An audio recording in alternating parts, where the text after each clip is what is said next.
मराठी, आपला विश्वास, आपलं चॅनल।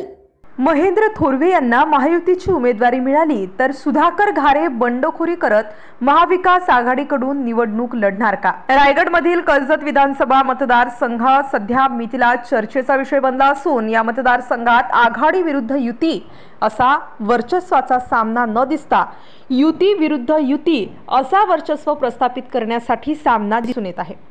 शिंदे शिवसेना पक्षाचे विद्यमान आमदार महेंद्र थोरवे आणि अजित पवार राष्ट्रवादी गटाचे रायगड जिल्हा परिषद सभापती सुधाकर घारे हे दोघे महायुतीकडून आपल्याला उमेदवारी मिळावी म्हणून खूप प्रयत्न करत असताना दिसत असून दिवसाआड पक्षप्रवेश, विकास कामांची भूमिपूजन, रोजगार मेळावे तसेच प्रत्येक गावात खेड्यात दौरा कार्यक्रम आखून कार्यकर्त्यांशी संवाद साधताना पण दिसत आहेत।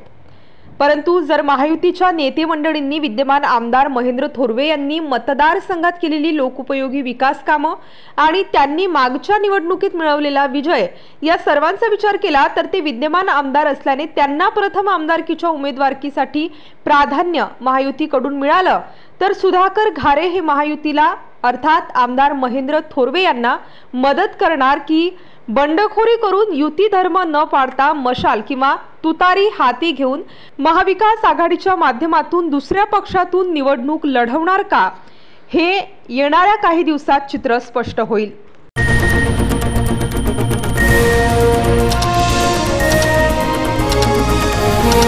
टुडे न्यूज मराठी, आपला विश्वास, आपलं चॅनल।